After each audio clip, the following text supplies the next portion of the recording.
টি-20 বিশ্বকাপের ফাইনাল আজ এবং সেই ফাইনাল ম্যাচটা সাউথ আফ্রিকা ভারতের এই লড়াই নিয়ে আলোচনা করতে আমাদের সাথে যুক্ত আছেন সাবেক ক্রিকেটার নেমুর রশিদ রাহুল। নেমুর রশিদ রাহুল, স্বাগত আপনাকে খেলা যোগে। সেই সাথে শুভ সকাল। আজকে রাত 8:30টায় ম্যাচ এবং সেই ম্যাচটাতে কারা জিতবে সেটা নিয়ে আসলে আগে থেকে যখন প্রেডিক্ট আমরা করতে যাই সেক্ষেত্রে ঠিক সাউথ আফ্রিকার ব্যাটিং অর্ডারের যে বর্তমান অবস্থান, দুজন তিনজনের বেশি ঠিক ধারাবাহিকভাবে রানটা কেউ করতে পারছেন না, সেই জায়গায় কি ভারতকে এগিয়ে রাখতে পারবো কিনা আমরা? ধন্যবাদ আপনাকে। আপনি যথার্থই বলেছেন, ভারতের আসলে ব্যাটিং ডেপথটা অনেক বেশি। রোহিত শর্মা থেকে শুরু করে, যদিও বিরাট কোহলি এখনো তার নিজস্ব খরচ থেকে বের হতে পারেনি, তার কাছে অনেক কিছু পাওনা আছে, সেটা ফাইনালেও হতে পারে।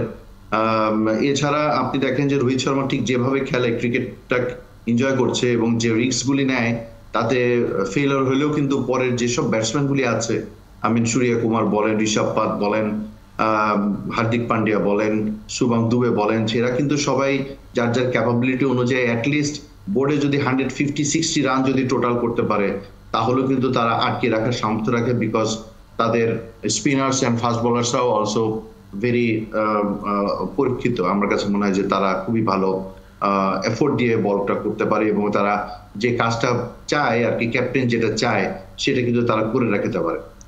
সেই জায়গা থেকে তো আসলে সাউথ আফ্রিকার ক্ষেত্রেও তো আসলে বোলিং অ্যাটাকটা আমরা দেখেছি। এনরিক নরকিয়ার কথা আমরা যদি বলি, আমরা কাগিসো রাবাদার কথা বলি, ইয়ানসেনের মতন যারা অলরাউন্ডাররা রয়েছেন, তাবরিজ শামসি স্পিন অ্যাটাকের দিক থেকেও তারা বেশ স্ট্রং হ্যান্ড, এবং এই উইকেটটাতে আসলে কি হতে যাচ্ছে সেটা এখনই বলা যাচ্ছে না, কিন্তু সব দিকেই মনে হচ্ছে যে বোলিং অ্যাটাকটা দু দলেরই অনেক বেশি ব্যালেন্সড, সেটা স্পিন বলি কিংবা পেস বলি। তাহলে কি দুই দলের ব্যাটারদের জন্যই ম্যাচটা চ্যালেঞ্জিং হতে যাচ্ছে কিনা?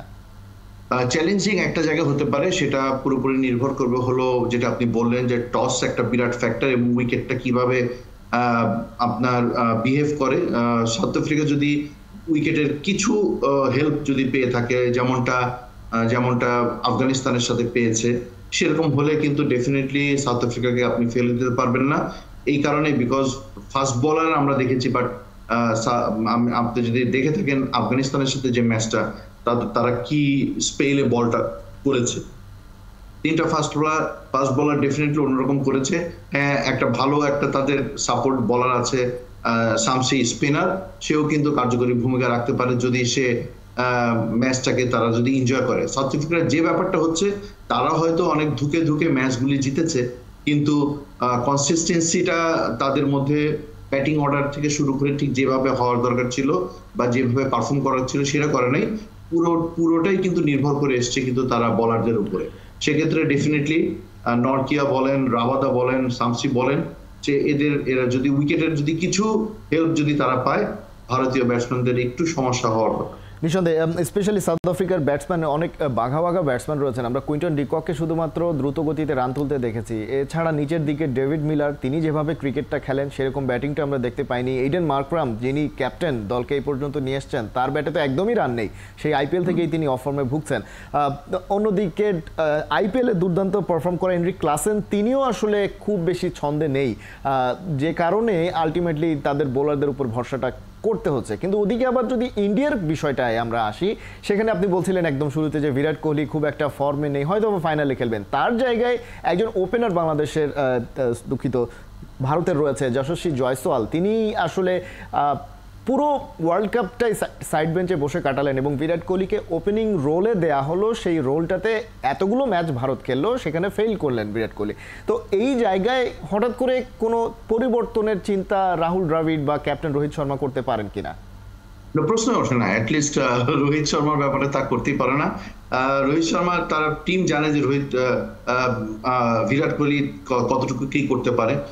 এগুলি পুরোপুরি নির্ভর করছে আসলে বেসিক্যালি উইকেটটা তো আমাদের আসলে ব্যাটসম্যান ফেভার ছিল না, এটা সবাই আমরা জানি। তারা কিন্তু আলটিমেটলি ওই একটা জায়গাতেই তারা নজর দিয়েছে যে উইকেটের কারণে হয়তো বিরাট কোহলি বা অন্যান্য যারা আছে তারা কনসিস্টেন্সি রান করতে পারছে না, তাদের ব্যাট প্যাচ যাচ্ছে। স্টার্টটা ভালো করছে, হয়তো একটা দুটো ছয় দিয়ে স্টার্টটা ভালো করছে, কিন্তু ফিনিশিংটা ভালো করছে না। কিন্তু আপনি যে কথাটা বললেন যে হ্যাঁ, সাউথ আফ্রিকার ডিকক, হ্যান্ড্রিক্স, এবং ক্লাসেন, এই তিনজন ছাড়া এবং আরেকজন আছে স্টাফস, এই চারজন ছাড়া কিন্তু আলটিমেটলি তারা খুব ভালো ফর্মে নাই এবং তারাও কিন্তু আসলে যে কোনো সময় যে কোনো কিছু ঘটিয়ে দিতে পারে। এবং আরেকটা কথা বলে রাখি যে লিগ পর্যায়ের ম্যাচ, সুপার 8-এর ম্যাচ, সেমিফাইনাল, এগুলি ম্যাচের থেকে ফাইনালের ভাইবটা কিন্তু অন্যরকম থাকে। ভারত ডেফিনেটলি ফাইনালের সাথে এখানে তারা একটু প্রেসারে থাকবে, এই কারণে তারা চাইবে যে ওয়ানডে যেভাবে এতটা কাছে এসে তৈরিটা ডুবে গিয়েছে, তারা চ্যাম্পিয়নশিপটা নিতে পারে নাই, বাট সাউথ আফ্রিকার ক্ষেত্রে কিন্তু এটা পুরোটাই নতুন এবং সাউথ আফ্রিকা কখনোই কিন্তু এটা ছেড়ে দিবে না। সাউথ আফ্রিকার সব থেকে বড় প্লাস পয়েন্ট হলো ফিল্ডিং। এই ফিল্ডিং এ কিন্তু তারা দেখবেন যে অনেক দূর এগিয়ে যেতে পারে। কিন্তু একদম এই বিষয়ে ম্যাচটার প্রসঙ্গে আলোচনাটা আমরা শেষ টানবো, তবে একদম সংক্ষেপে জানতে চাইবো যে যেটা আপনি বলছেন যে ফাইনালের আগে আসলে ওরকম বড় কোনো রদবদল ভারতে কখনোই হবে না, কিন্তু বিরাট কোহলি যদি ফাইনালেও ফেল করেন তার মানে কি আমরা এটা ধরে নেব যে ওপেনার বিরাট কোহলির যে একটা রুল বা ভারত চেষ্টা করলো তাকে দিয়ে, সেটা আলটিমেটলি ব্যর্থই বা ভুল ছিল? একটু ব্যর্থ ডেফিনেটলি হতেই পারে, আর একটা টুর্নামেন্টে একটা এরকম ক্লাস ব্যাটসম্যানের এরকম হতেই পারে, ব্যর্থতা তো থাকতেই পারে। কিন্তু আমি একেবারে স্পেসিফিক্যালি নিয়ামুর রশিদ রাহুল জানতে চাচ্ছিলাম যে টেকনিকটা, অর্থাৎ যে পলিসিটা ভারতের টিম ম্যানেজমেন্ট নিল সেটা ভুল ছিল কিনা, বিরাট কোহলিকে নাম্বার 2-তে না নামিয়ে একেবারেই ওপেনিংয়ে নামানো, এবং সেখানে তো তিনি ব্যর্থই হলেন আলটিমেটলি, যেখানে তিনি আইপিএলে টপ রান গেটার ছিলেন।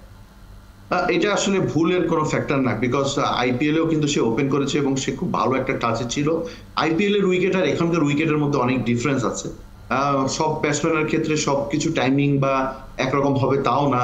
জাসওয়ালকে দিয়েও যদি আপনি ওপেন করাতেন সেক্ষেত্রেও তারও হয়তো একটা বড় এখানে ভুল সিদ্ধান্ত হতে পারতো। তার মানে এই না যে বিরাট কোহলির ক্লাস নিয়ে কারো কোনো প্রশ্ন থাকতে পারে, সেই জায়গা তো নেই। এবং বিরাট কোহলি আসলে যে পর্যায়ে এসে পৌঁছেছেন তাতে আসলে তার সামর্থ্য নিয়ে নতুন করে প্রশ্ন তোলাটা আসলে অনেক বেশি বড় বোকামি হয়ে যাবে। সেই বিষয়ে নিশ্চয়ই আমরা আসলে একটা জমজমাট ফাইনালের অপেক্ষা করছি, এবং বিরাট কোহলি ফর্মে ফিরবেন, রানে ফিরবেন, সেটা আসলে সারা দুনিয়াই বলতে গেলে দেখতে চায়, এক্সেপ্ট সাউথ আফ্রিকা।